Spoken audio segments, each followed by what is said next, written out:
melihat nama-Mu dimuliakan dengan dahsyat karena pekerjaan tangan-Mu yang luar biasa.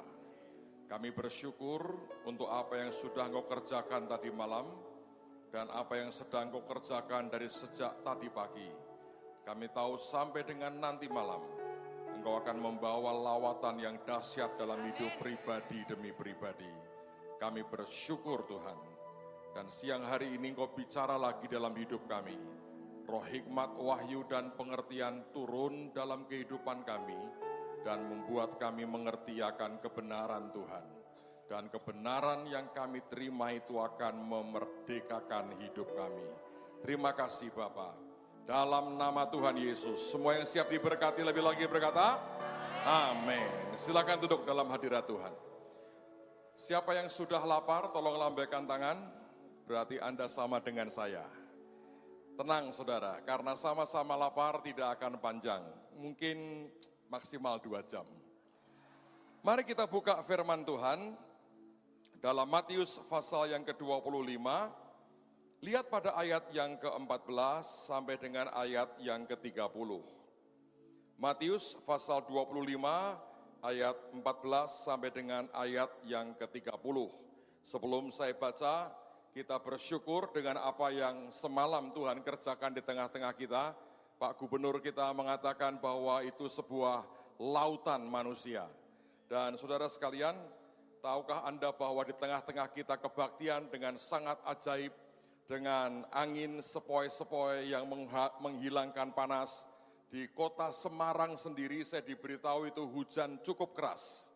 Dan Tuhan lindungi apa yang kita pakai, sehingga tidak terjadi hujan. Kalau bukan karena cintanya Tuhan tidak mungkin. Tapi sekaligus kita mau berkata, Tuhan punya tujuan tertentu yang Anda dan saya harus perhatikan dengan baik. Hari ini ajaib juga, panasnya luar biasa. Kita sedang berdoa minta tiang awan, tapi biarkan hanya tiang awan dan tidak menjadi hujan. Tapi saya melihat anak-anak itu luar biasa, lapangan cukup penuh siang hari ini di tengah-tengah panas seperti ini. Dan sebagian mereka belum datang, terutama yang dari kota, sebagian ada yang kerja, sebagian nunggu nanti jemputan kurang lebih sore hari. Kita doakanlah, kita baru tadi dapat kata sambutan dari Kepala BNN, Bapak Komjen Polisi Budi Waseso, kita bersyukur buat apa yang Tuhan kerjakan. So hari ini saya percaya bahwa anugerah Tuhan juga akan dilimpahkan dengan luar biasa. Nanti kita selesai ini makan siang, lalu saudara akan diajak untuk mencoba untuk mengerti yang namanya pemetaan diri.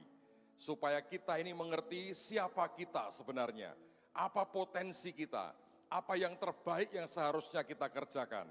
Dan setelah itu nanti Ibu Suset akan melayani Anda dan saya. Mari kita lihat Matius 25 ayat yang ke-14 sampai dengan ayat yang ke-30. Sebab hal kerajaan surga sama seperti seorang yang mau bepergian ke luar negeri, yang memanggil hamba-hambanya dan mempercayakan hartanya kepada mereka. Yang seorang diberikannya 5 talenta, yang seorang lagi 2, dan yang seorang lain lagi 1, masing-masing menurut kesanggupannya, lalu ia berangkat. Segera pergilah hamba yang menerima 5 talenta itu. Ia menjalankan uang itu lalu beroleh laba 5 talenta. Hamba yang menerima 2 talenta itu pun berbuat demikian juga dan berlaba 2 talenta. Tetapi hamba yang menerima 1 talenta itu pergi dan menggali lubang di dalam tanah lalu menyembunyikan uang tuannya. Lama sesudah itu pulanglah tuan hamba-hamba itu lalu mengadakan perhitungan dengan mereka. Hamba yang menerima 5 talenta itu datang, dan ia membawa laba 5 talenta. Katanya Tuhan, 5 talenta Tuhan percayakan kepadaku. Lihat aku telah beroleh laba 5 talenta. Maka kata tuannya itu kepadanya, baik sekali perbuatanmu itu, hai hambaku yang baik dan setia. Engkau telah setia dalam perkara kecil, aku akan memberikan kepadamu tanggung jawab dalam perkara yang besar. Masuklah dan turutlah dalam kebahagiaan Tuanmu. Lalu datanglah hamba yang menerima 2 talenta itu. Katanya Tuhan, 2 talenta Tuhan percayakan kepadaku. Lihat, aku telah beroleh laba 2 talenta. Maka kata tuannya itu kepadanya, baik sekali perbuatanmu itu, hai hambaku yang baik dan setia. Engkau telah setia memikul tanggung jawab dalam perkara yang kecil. Aku akan memberikan kepadamu tanggung jawab dalam perkara yang besar. Masuklah dan turutlah dalam kebahagiaan Tuanmu. Kini datanglah juga hamba yang menerima 1 talenta itu dan berkata, Tuan, aku tahu bahwa Tuhan adalah manusia yang kejam, yang menuai di tempat di mana Tuhan tidak menabur, dan yang memungut dari tempat di mana Tuhan tidak menanam. Karena itu aku takut, dan pergi menyembunyikan talenta Tuhan itu di dalam tanah. Ini, terimalah kepunyaan Tuhan. Maka jawab tuannya itu, hai kamu hamba yang jahat dan malas. Jadi kamu sudah tahu bahwa aku menuai di tempat di mana aku tidak menabur, dan memungut dari tempat di mana aku tidak menanam. Karena itu sudahlah seharusnya uangku itu kau berikan kepada orang yang menjalankan uang, supaya sekembaliku aku menerimanya serta dengan bunganya. Sebab itu ambillah talenta itu daripadanya, dan berikanlah kepada orang yang mempunyai 10 talenta itu. Karena setiap orang yang mempunyai kepadanya akan diberi, sehingga ia berkelimpahan. Tetapi siapa yang tidak mempunyai, apapun juga yang ada padanya akan diambil daripadanya. Dan campakkanlah hamba yang tidak berguna itu ke dalam kegelapan yang paling gelap. Di sanalah akan terdapat ratap dan kertak gigi. Saudara, hari ini saya ingin mengajak kita belajar dengan cepat apa yang sebetulnya menjadi persoalan dari hamba yang menerima hanya 1 talenta, yang kemudian dia kuburkan talenta itu sehingga hidupnya tidak berbuah lagi. Kalau yang terima 2 dan terima 5, kita semua mengerti. Mereka melipat gandakannya sehingga mereka menjadi 2 kali lipat dari yang semula tuannya beri. Tapi ada satu persoalan di sini, dan saya mau berkata buat saudara, setiap orang Kristen, setiap hamba Tuhan, setiap pendeta, sebetulnya dapat dikatakan sebagian besar saudara melewati akan satu fase itu, yaitu ketika hidup kita seakan-akan hanya menerima atau memang hanya menerima 1 talenta. Kecuali Anda anak seorang pendeta yang sangat besar, gereja sudah gede, Anda tinggal mewarisi apa yang orang tuamu kerjakan bertahun-tahun, mungkin ceritanya agak berbeda. Tapi pada umumnya saya melihat di Indonesia ini, sampai dengan hari ini, sebagian besar gereja adalah masih generasi pertama, yaitu ada orang-orang yang merintis dari awal. Atau saya menjumpai banyak keluarga-keluarga yang semuanya mulai merintis dari awal. Sehingga kita bisa berkata, dapat dikatakan kita harus memperhatikan orang yang punya talenta hanya 1, karena setiap orang saya perhatikan, sebagian besar dari kita melewati yang namanya hanya memiliki talenta cuma 1. Ketika saya membaca ayat ini, saya melihat beberapa perenungan yang saya mau bagi dalam hidup kita pada hari ini. Saudara, ini yang saya temui. Apa yang menimbulkan persoalan sehingga dia tidak bisa mendapatkan pelipat gandaan dari talenta yang tuannya berikan dalam hidupnya? Menurut saya, yang pertama, dengarkan baik-baik. Begitu dia sudah menerima talenta itu, saya tidak tahu apakah dia mungkin melihat temannya dapat 5 dan dapat 2, dan dia cuma dapat 1. Menurut saya besar kemungkinan dia tahu, karena mereka hanya bertiga, dan indikasinya tuannya memanggil mereka bersamaan. Sehingga ketika dibagi itu, masing-masing ngerti akan jatahnya. Yang diberi 5 dia mungkin senyum, yang diberi 2 dia juga mungkin tersenyum, tapi orang yang terima cuma 1, ini persoalan. Dan persoalannya menurut saya adalah dia memiliki yang namanya mentalitas sebagai victim atau sebagai korban. Ketika dia menerima talenta hanya 1, yang lain terima 5 dan terima 2, mungkin itu memicu sesuatu yang sudah lama ada di dalam hatinya. Dan dia berkata, memang ini Tuhan yang kejam. Karena sebenarnya tidak ada peristiwa apapun diceritakan, tapi saya percaya sebelum peristiwa pembagian talenta itu, ada banyak peristiwa yang terjadi sebenarnya. Dan kesimpulannya adalah dia berkata, Tuhan yang aku sembah, Tuhan yang aku layani adalah Tuhan yang kejam.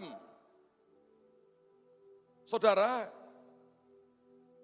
itu yang sebetulnya menurut saya dari awal, perasaan seperti itu, mentalitas seperti itu, yang berkata sekarang aku diberi talenta cuma 1, aku disuruh melipat gandakan.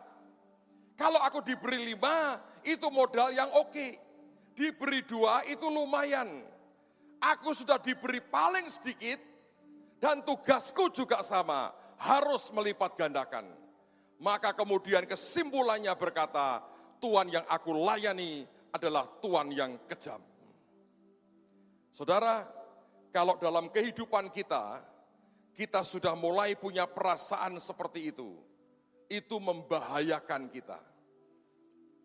Karena begitu saudara punya hati yang tidak lagi bisa tulus menyembah Tuhan, begitu keluhan mulai banyak dalam kehidupan kita, apalagi kita mulai membandingkan satu dengan yang lain, dengan berkata hidupku kok seperti ini, hidupnya kok seperti itu.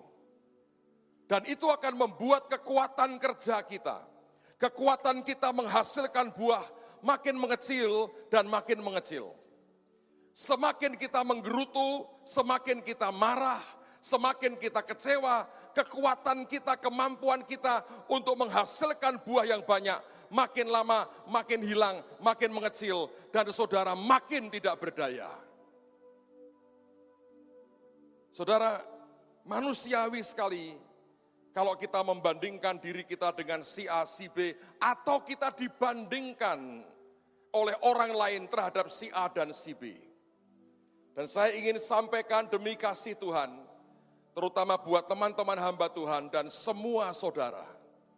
Kalau ada orang sedang membanding-bandingkan Anda dengan orang lain, jangan pernah masukkan dalam hatimu. Anda harus kebaskan.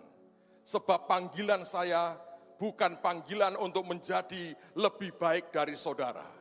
Saya punya calling, saya punya panggilan sendiri, Anda punya panggilan sendiri. Saya lari di jalur saya, Anda lari di jalurmu. Kita tidak sedang berlomba siapa yang paling hebat. Zaman dulu para murid sudah berlomba siapa terbesar di antara kami. Saya mau berkata yang paling besar hanya satu nama di atas segala nama. Nama siapa? Yesus. Jangan punya victim mentality. Jangan punya korban bahwa dia atau mental bahwa dia korban. Kejadian ini terjadi bertahun-tahun yang lalu. Sehingga sampai hari ini saya paham betul akan seringkali yang namanya reaksi hati kita. Satu hari kami baru mulai gereja sebetulnya. Dan kami baru mendapatkan gedung gereja di gedung Permata yang lama. Ibadah kami ada pagi dan sore, kira-kira tiap pagi waktu itu datang kira-kira 100, yang sore kurang lebih sama. Ketika merintis kebaktian minggu pagi pertama, saya mulai dengan 25 orang. Tapi kemudian Tuhan memberkati, pelan-pelan, buat saya slow sekali itu. Karena melihat perkembangan pada waktu itu, gereja berkembang dengan luar biasa. Saya merasa yang Tuhan berikan itu saya tidak bisa mengelola dengan cukup baik, saudara. Tapi satu hari kami mengalami akan lawatan roh Tuhan yang ajaib sekali. Saya mulai kenal dengan pribadi Roh Kudus secara real. Saya mulai ikuti apa yang Dia perintahkan. Saya belajar menyembah seperti yang Tuhan inginkan. Dan hadirat Tuhan makin hari makin nyata. Saya mau cerita ini dengan rasa hormat kepada hamba Tuhan yang kemudian kena akibat daripada peristiwa ini. Dan saya memuji akan kerendahan hatinya dan keterus-terangannya. Saudara, suatu hari seorang hamba Tuhan datang ke tempat saya. Namanya Bapak almarhum Samuel Elkanah yang mendirikan Taman Getsemani, Bukit Doa di Ungaran. Datanglah beliau ke kantor saya, ngobrol. Dan dia berkata begini, kamu tahu nggak, pendeta itu, ya saya kenal, tapi nggak terlalu dekat sekali waktu itu. Dia berkata begini, dia itu kasihan, sakit hati dengan kamu luar biasa. Saya kaget saudara, karena saya setahun mungkin tidak ketemu dengan beliau sekali. Saya berkata kenapa? Saya setahun mungkin nggak sekali loh ketemu dengan dia. Ya, tapi dia ngomong terus terang, dia nggak tahan. Dan dia berkata, aku sakit hati sama Petrus Agung. Lalu beliau berkata, cobalah datangin dia, beresi. Saya bilang, lalu saya minta maaf karena apa? Ya saya nggak tahu.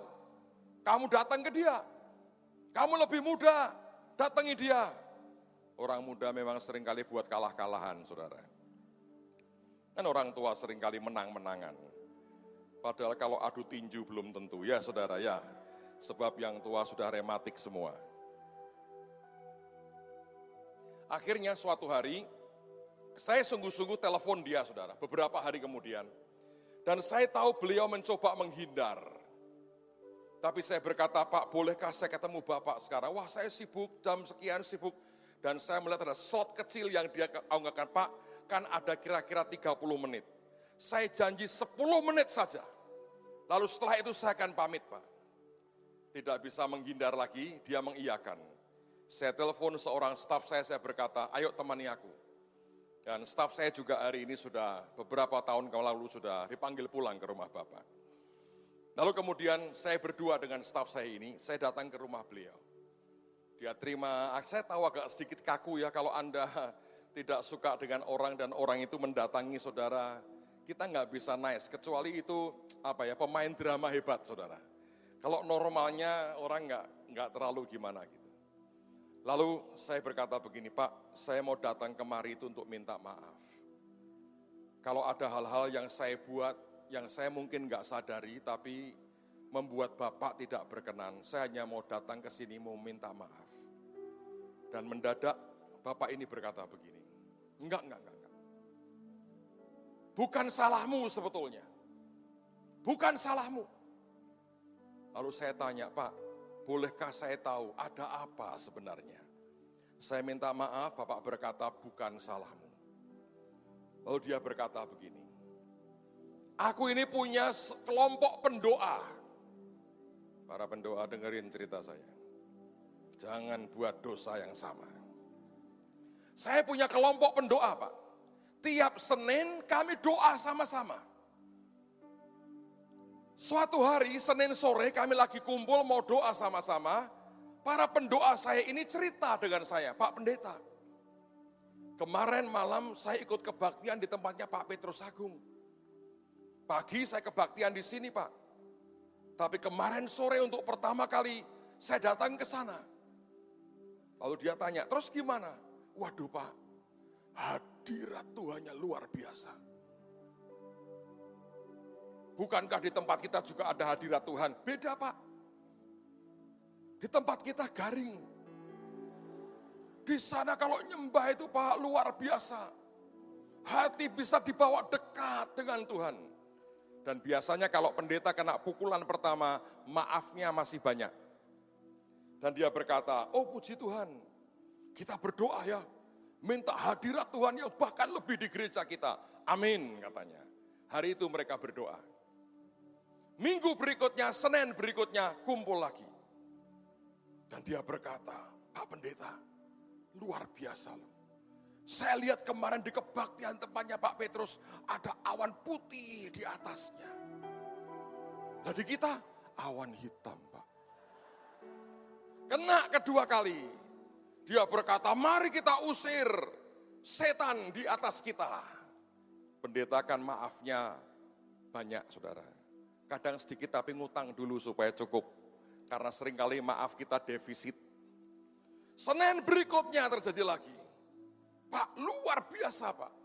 Firman yang disampaikan, maka mereka khotbah kepada pendetanya. Lalu pendetanya berkata, loh kan aku pernah khotbah yang sama. Lain, Bapak niru dia ya? Bayangin saudara. Setelah 3-4 kali, naik akhirnya. Dan dia ngaku loh. Sejak hari itu ketika saya dengar namamu, sudah benci aku. Padahal saya rindu, saudara. Dia benci, aneh kan? Dan saya berkata gini, orang kok dipuji-puji terus. Apa enggak ada salahnya? Lalu sejak itu saya keliling cari orang-orang yang tahu kesalahanmu di mana, kelemahanmu di mana.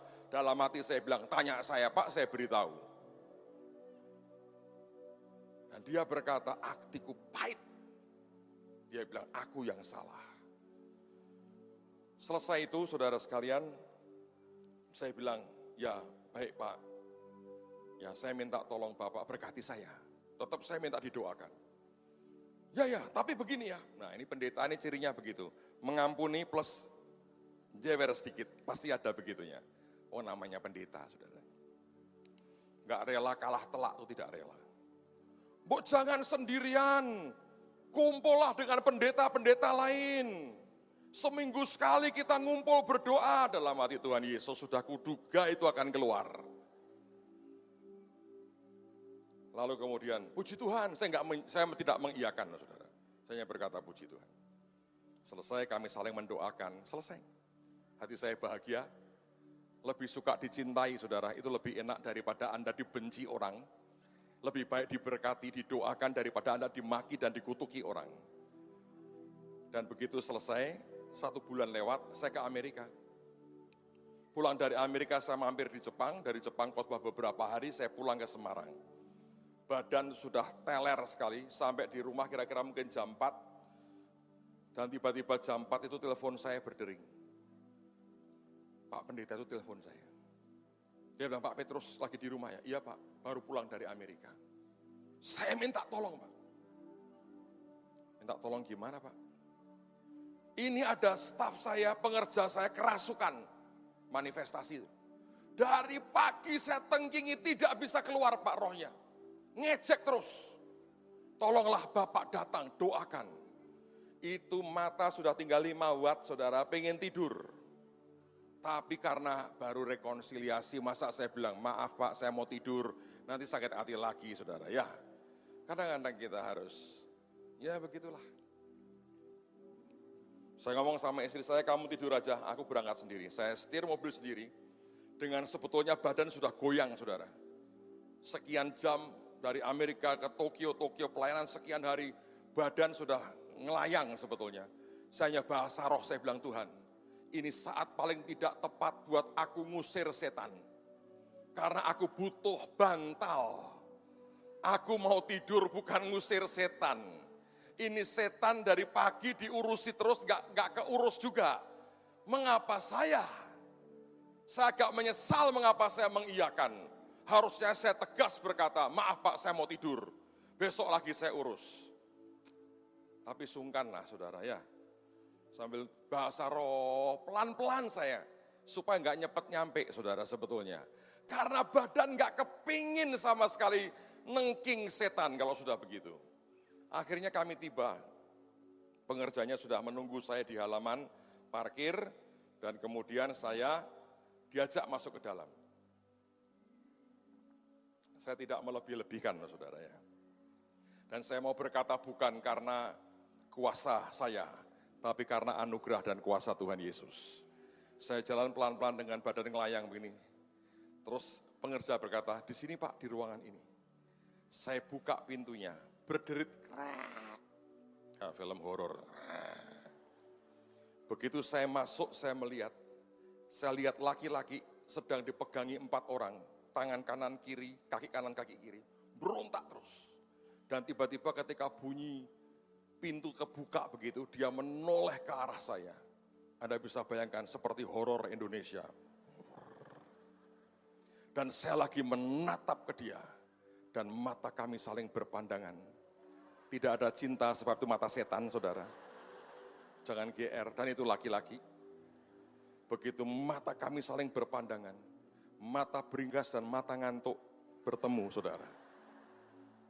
Tiba-tiba dia menjerit, buka matanya. Om, kenapa saya dipegangi, Om? Ommu itu, saya berkata. Seharian lu nyusahin pendetamu. Itu enggak ditengking loh, teriak sendiri. Dan Pak Pendeta ini begitu lihat, dia berkata, wah urapan katanya. Ada lagi ngantuk pengen tidur, saudara. Tapi kenapa saya cerita seperti itu?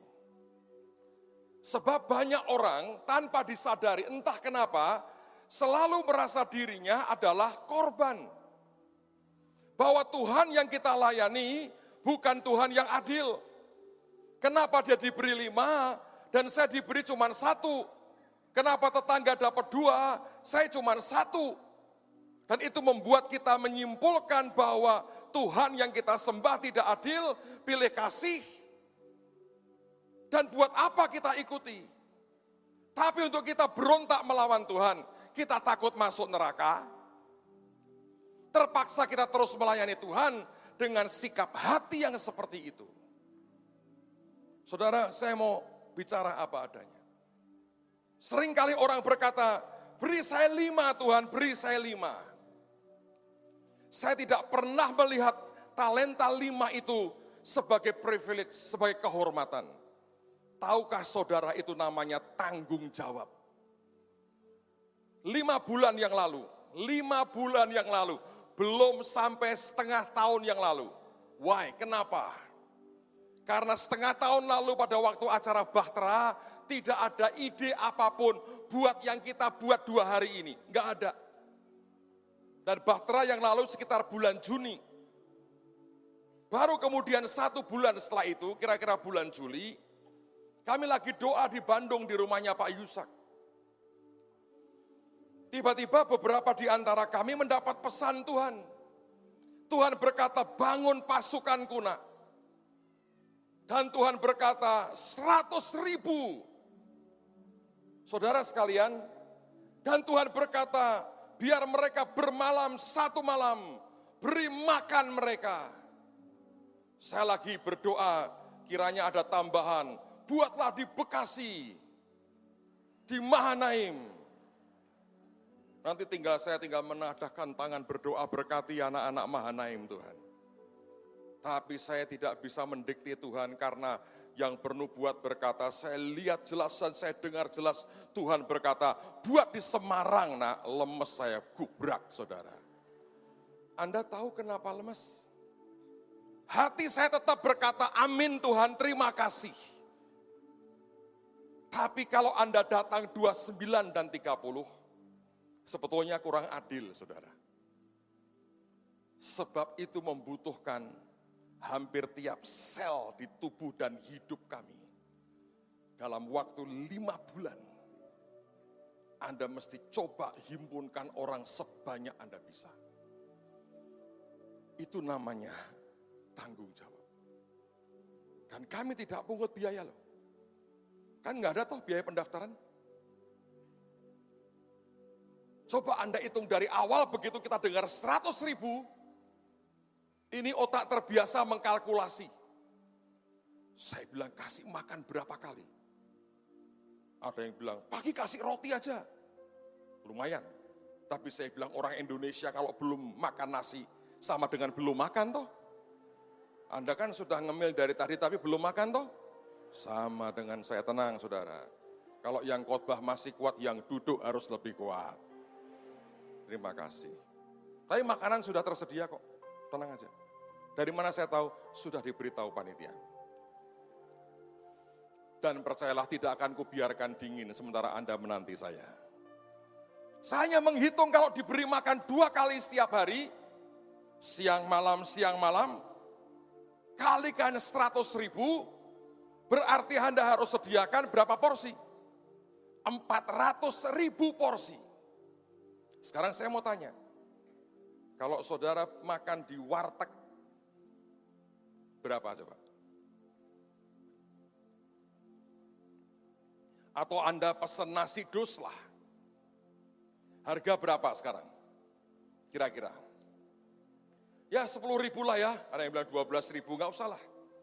Cari yang nasi sama tempe aja kan 10.000. Walaupun Anda mungkin sambil berkata dalam nama Yesus tempe jadi daging kambing, daging sapi. Katakanlah 10.000. Kalau 400.000 dikalikan 10.000 jadi berapa? Bingung kan? Sekolah nggak pernah belajar. Berapa? Oh, dulu, yang jelas itu saudara. Berapa? Mau? Dalam 5 bulan Anda untuk makannya tok sekian miliar. Saya mau 5 talenta. Mintalah. Saudara, tiba-tiba Tuhan berkata, nanti panggungnya itu gedung namanya Miracle Healing Center. Kelak kita akan pakai untuk mendoakan orang sakit, dan dari medis, terapis, dan sebagainya, dan termasuk kesembuhan ilahi. Dan waktu ditunjuk itu gedung itu belum apa-apa, saudara. Kita baru mulai akan mengerjakan, uang kita nggak banyak. Begitu tuh mulai digarap, kita tanya kontraktornya, untuk dicor beberapa lantai, supaya dipakai tambah berapa kira-kira yang harus disediakan. Mereka berkata, nggak banyak kok Pak, cuma 20. 20 apa saudara? Dalam hal ini Anda cerdas. Mau 5 talenta.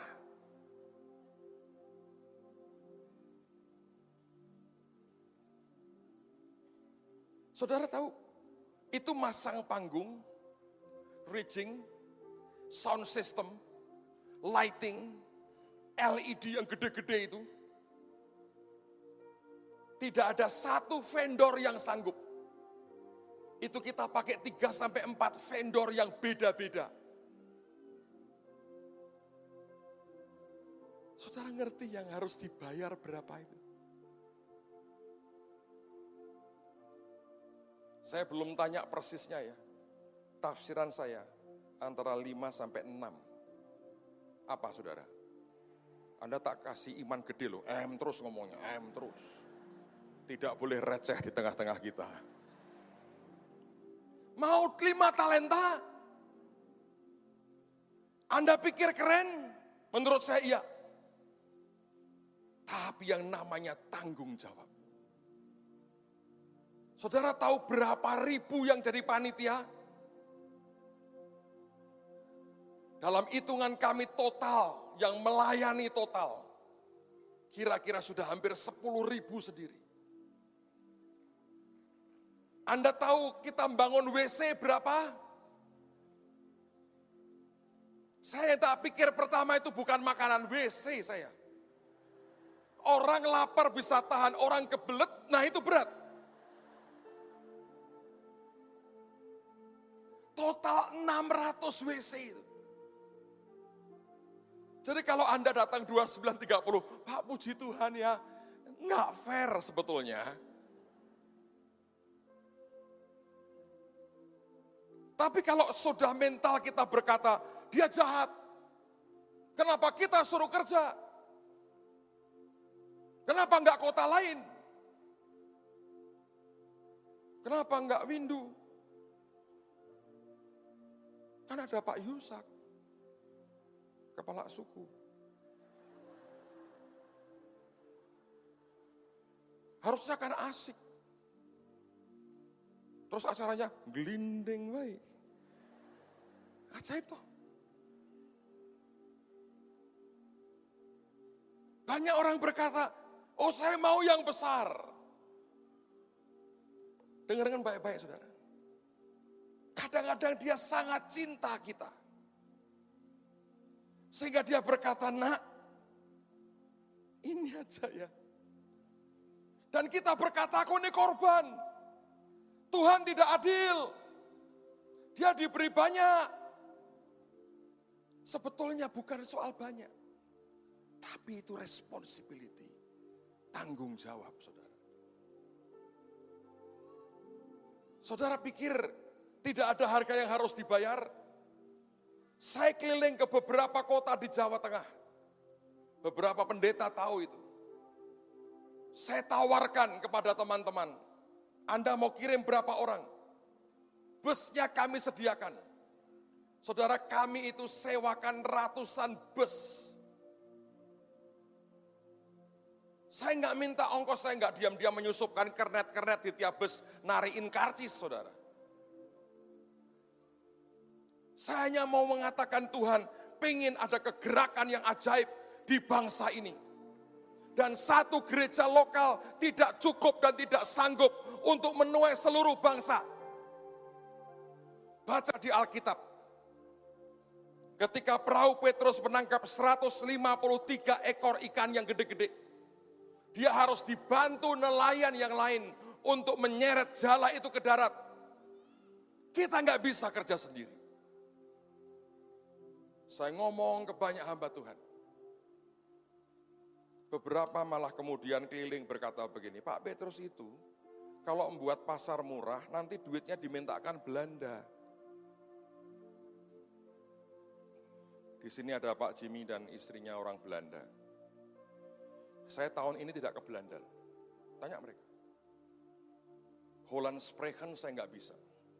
Hanya tahu eten en slapen, saudara. Yang lain saya nggak ngerti. Kami tidak pernah minta duit luar negeri. Saya beritahu ya, ini zaman sedang terbalik. Semua negara donatur misi dunia sudah bukan negara Kristen lagi sekarang, ateis. Kalau kita buat acara pasar murah dimanapun, itu korban jemaat, saudara. Nggak ada dolar, nggak ada euro, nggak ada. Semua uang korban jemaat. Karena berkat Tuhan. Tapi saya kadang-kadang bingung. Hanya untuk berkata jangan kirim orangmu. Bisa muncul cerita seperti itu. Kalau Anda punya talenta cuma satu, percayalah nggak ada cerita kayak begitu. Tapi seringkali kita tidak mengerti. Dan kita berkata, aku ini cuma korban. Tuhan maunya sendiri, merentahkan ini, merentahkan itu. Aku cuma korban. Lihat hari ini cuma begini hidupku, dia enak. Memang kalau saudara suruh tukar dengan yang cuma talenta satu, saya juga ogah saudara. Tapi saya hanya mau berkata buat saudara, ini bukan soal kehebatan, bukan soal kemewahan, tapi ini soal responsibility, soal tanggung jawab kita dengan apa yang Tuhan perintahkan dalam hidup kita. Yang percaya katakan amin. Saudara, saya berdoa tidak ada lagi orang yang menggerutu, yang bersungut-sungut, dan yang berkata aku ini korban daripada Tuhan. Tuhan tidak pernah mengorbankan saudara dan saya. Dia berkorban buat Anda dan saya. Amen, saudara. Dia bukan Tuhan yang suka menjadikan kita mangsa si setan. Dia yang berperang ganti kita, menghabisi lawan-lawan kita. Percayalah. Dia punya Tuhan yang baik. Dengan apa yang Tuhan percayakan kepada kita, mari kita lakukan tanggung jawab kita masing-masing. Kalau Anda memimpikan perkara yang besar, tidak ada yang salah dengan itu. Tapi percayalah, di balik semua yang Dia berikan itu, kita harus membaca sebagai sebuah responsibility, tanggung jawab di hadapan Tuhan. Tapi ada orang berkata begini, Pak, cuma satu bisa untuk apa? Kalau Anda membaca dikatakan yang seorang diberi 5, yang seorang diberi 2, yang seorang diberi 1, masing-masing menurut kesanggupannya. Kata kesanggupan itu ternyata dari kata Yunani dunamos. Dan dunamos itu salah satu terjemahannya adalah miraculous power. Atau kuasa yang bisa melahirkan mujizat. Sekecil apapun yang Tuhan berikan kepada kita, Dia bekerja tidak dengan kekuatan benda kecil itu. Dia bekerja dengan kekuatan dunamosnya Tuhan yang diberikan dalam kehidupan Anda dan saya. Apa hebatnya satu batu kecil yang dipungut Daud dari sebuah sungai kecil ketika dia menghadapi Goliat? Batunya memang kecil, tapi dunamos Tuhan yang menggerakkan batu itulah yang membuat Goliat terjerembab dan mati. Anda boleh berkata, Pak, saya hanya punya sedikit. Tuhan berkata, aku tahu. Tidak ada yang bisa engkau pamerkan di hadapanku. Tapi aku sudah memberikan dalam hidupmu dunamos yang luar biasa. Dan banyak orang ketika melihat barang kecil yang kita pegang sepertinya terlalu kecil, kita berkata, buat apa ini? Kemudian Anda buang. Dengarkan baik-baik demi kasih Tuhan Yesus, saudara. Semua Anda dan saya punya dunamos Tuhan yang luar biasa. Ada power Tuhan yang ajaib. Ada kuasa Tuhan yang luar biasa. Satu hari Abraham berumur 99 tahun. Alkitab berkata secara terus terang, kalau boleh dikatakan, dia sudah nggak bisa lagi berhubungan seksual dengan istrinya. Istrinya juga sudah tua, sudah mati haid. Tidak mungkin. Di tengah-tengah dia sudah tidak bisa menolong Tuhan. Sebab pada waktu dia masih bisa melakukan hubungan seksual, dia mencoba menolong Tuhan dengan mengawini Hagar. Dan dari hasil dia mencoba menolong Tuhan dengan dagingnya, lahirlah Ismail. Tapi di saat dia sudah tidak berdaya sama sekali, Tuhan datang berkata, Abraham, jangan takut. Aku Allah El Shaddai. El Shaddai, Kenneth Hagin mengatakan, the God who is more than enough. Tuhan yang lebih dari cukup. El Shaddai juga artinya the Almighty God, Allah yang maha kuasa. Saat kita berkata, Tuhan, aku hanya punya kecil, Tuhan berkata, jangan pakai kekuatan dari yang kecil. Ada dunamos, sekecil apapun yang dari Tuhan akan mengalahkan yang terbesar dari dunia. Tidak ada alasan buat kita tidak bisa berkembang dan menghasilkan kegerakan. Sebab kita kerja bukan dengan kekuatan manusia kita kerja dengan kekuatan Tuhan di dalam kita. Batu kecil bisa membuat Goliat yang besar terjerembab dan mati. Apa yang dia berikan dalam hidup Anda dan saya sudah lebih dari cukup untuk Anda menjadi pembunuh raksasa, the giant killernya Tuhan pada akhir zaman. Satu kesaksian dan kita akan selesai.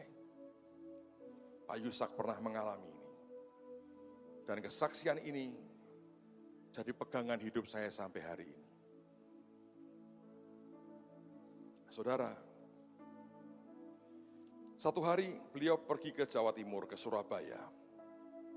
Ada sahabatnya yang nganterin dia kemana-mana dengan mobilnya. Satu malam selesai pelayanan, sahabatnya ini berkata kepada Pak Yusak, kamu itu enak, tinggalmu di luar kota, pelayananmu di kota. Jadi amplopmu amplop kota, katanya. Ini pembicaraan antar teman, saudara. Tidak boleh ngomong di mimbar yang begini sebetulnya. Tapi karena bukan saya tak ceritain, supaya Anda mengerti kehidupan hamba Tuhan. Sebagian. Lalu kemudian Pak Yusak berkata gini, nah kenapa apa bedanya sama kamu? Kalau aku ini tinggal di kota, pelayananku di desa. Buat beli bensin aja nggak cukup. Sampai di desa jemaat cuma 15. Pulang dapat sayur dan jagung. Masa tak masukin ke mobilku, masuk bensin mobilku jagung dan sayur. Kan nggak bisa, aku bawa pulang. Nombok lah. Dan beliau berkata, aku keluar negeri aja nggak pernah. Ya aku hanya bisa muter-muter gini, bertahan hidup ini sudah bagus. Tambah kurus, kamu kok tambah gendut, katanya begitu saudara. Lalu Pak Yusak mengatakan begini, ini goblokmu dewi katanya. Saya mau tirukan persis supaya Anda mantap, ini goblokmu dewi. Kalau ada orang yang, kok kayak saya Pak, goblokmu dewi, kata Pak Yusak, saudara, saya ceritanya. Kenapa kok goblokku? Dia berkata, siapa yang suruh kamu hidup dari kolektor? Apalagi kolektor gereja desa, siapa yang suruh kamu hidup dari kolektor? Lah aku hidup dari mana? Hidup dari pemeliharaan Tuhan. Itu beda.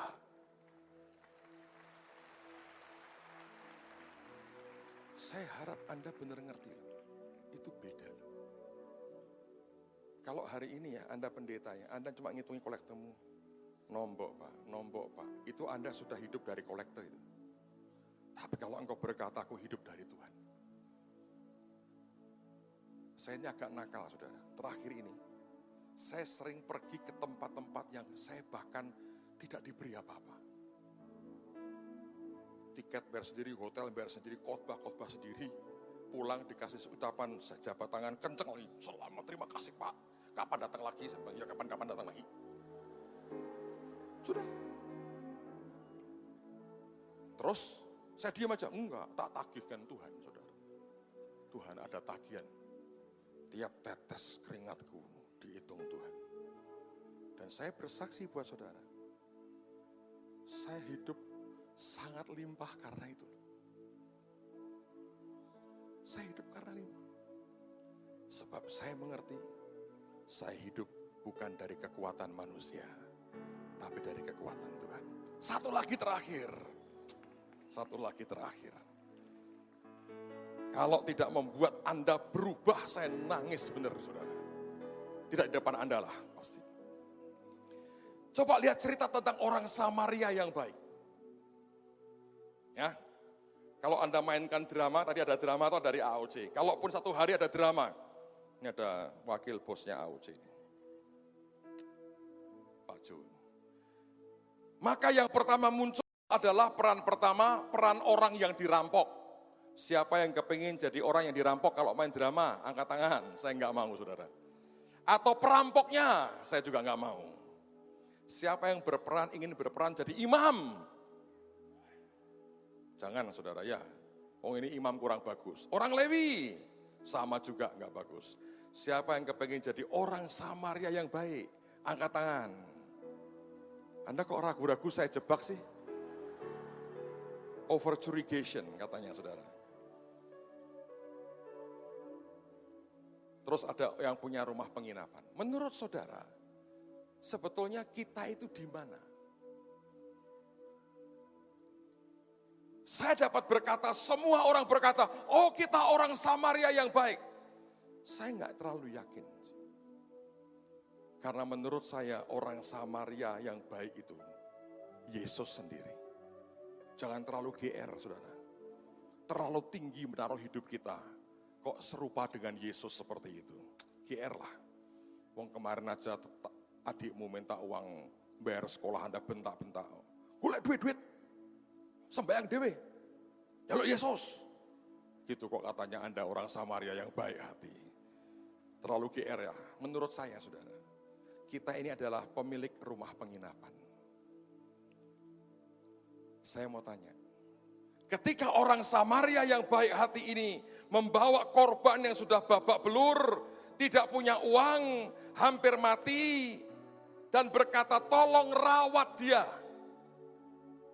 Saya bertanya, itu berkat atau beban? Ayo. Orang yang punya rumah penginapan, siang-siang lagi pengen makan siang, dan Pak Petrus nggak selesai-selesai khotbahnya. Tiba-tiba ada orang datang, bawa orang yang sudah berdarah-darah, hampir mati, dia berkata rawat dia, itu beban atau berkat? Hah? Mengapa berkat? Ini orang nggak punya apa-apa loh. Sudah hampir mati loh. Dirampok habis-habisan. Berkat atau beban? Di mana berkatnya? Hah? Dari orang Samaria yang baik hati itu. Dibayar nggak sih biayanya? Bayar. Dan dia berkata, aku pergi, kalau kurang nanti aku balik, aku tambahin lagi. Dan dia tidak menawar loh. Menurut saya pemilik rumah penginapan pasang tarif agak tinggi. Ini kan ICU katanya. Tapi yang bayar siapa? Orang Samaria yang baik hati. Dan saya memperhatikan dalam hidup ini, saudara. Begitu sekitar 8 tahun lalu, kami mulai menjangkau orang miskin. Saya baru ngerti loh, Tuhan yang biayai kami. Tuhan yang bayar semuanya. Yang kami tolong tidak bisa membalas. Tapi ada mata yang tidak pernah terpejam dan telinga yang tidak pernah tertutup untuk melihat dan mendengar apa yang kita lakukan bagi Tuhan. Kami mulai punya properti di tempat ini dengan luas 2,8 hektar. 8 tahun lalu kami jangkau orang-orang di bawah yang bahkan tidak bisa membalas dengan apapun. Kami beri beasiswa kepada ribuan anak sekolah. Ada 1.000 anak yang tiap siang kami beri makan siang. Kami melayani lebih dari 10.000 anak-anak rumah singgah. Kami punya rumah shalom dengan kira-kira 50 anak kami layani di situ. Kami masuk ke kampung-kampung, masuk ke desa-desa. Saya bersaksi buat saudara, dalam 8 tahun, tanah yang Tuhan berikan di daerah ini saja, dari 2,8 hektar, hari ini Tuhan percayakan 17 hektar. Serius. Dan tadi malam seorang teman saya sudah jawil saya. Dia bilang begini, Pastor, tanah yang kita pinjam itu ditawarkan ke kita. Saya berkata, minta berapa? Wani piro, dia berkata begitu. Saya bilang, aku punya Yesus yang luar biasa. Itu kira-kira 4 lebih, saudara. Mudah-mudahan ini hadiah Natal saya tahun ini. Telat Pak? Enggak ada telat kalau hadiah Natal buat saya. Kalau Tuhan kasih, saudara. Ajaib. Ajaib. Bapak masih butuh? Oh iya, saya masih 100 hektar lagi tidak masalah kok. Kalau Tuhan beri, mungkin saya disuruh buat KKR 1 juta orang. Ya wis monggo, wong dia yang punya semua. Enggak usah bernubuat terlalu dini, tapi ingat, jangan jadikan dirimu sebagai korban. Dia berkorban buat Anda dan saya. Dia tidak mengorbankan kita. Dan ada dunamos Tuhan yang kerja di hidup kita. Yang percaya katakan amin. Mari berdiri sama-sama. Di saatku tak berdaya, kuasamu yang sempurna. Di saatku tak berdaya, kuasamu yang sempurna. Ketika ku percaya, mujizat itu nyata. Bukan karena kekuatan, namun Roh-Mu ya Tuhan. Ketika ku berdoa, mujizat itu nyata.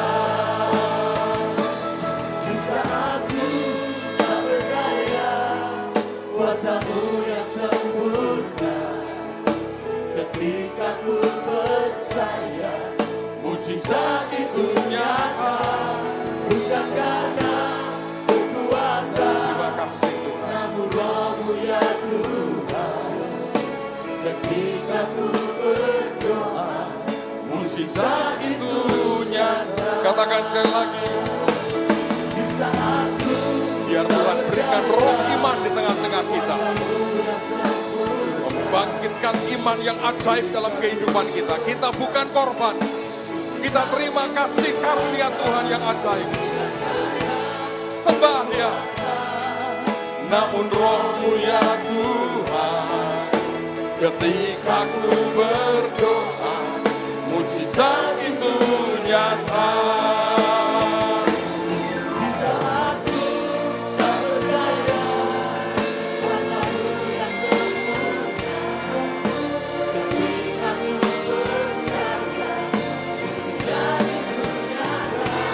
Bukan karena kekuatan, namun Roh-Mu ya Tuhan. Ketika ku berdoa, mujizat itu nyata. Mari angkat kedua tangan kita, katakan di saat ku tak berdaya. Kami mau terima yang dari Tuhan siang ini. Kami terima jatah kami sempurna untuk di dalam nama Yesus. Jadi dalam hidup setiap kami Tuhan. Jadi seperti yang Kau mau dalam hidup kami. Dan kami mau percaya sesuatu yang besar terjadi dalam hidup kami. Sekali lagi mari nyanyikan dengan percaya. Di saat ku tak berdaya, kuasamu yang sempurna. Ketika ku percaya, percaya mujizat itu nyata, bukan karena kekuatan, namun Roh-Mu ya Tuhan. Ketika ku berdoa, mujizat itu nyata. Ketika ku berdoa, mujizat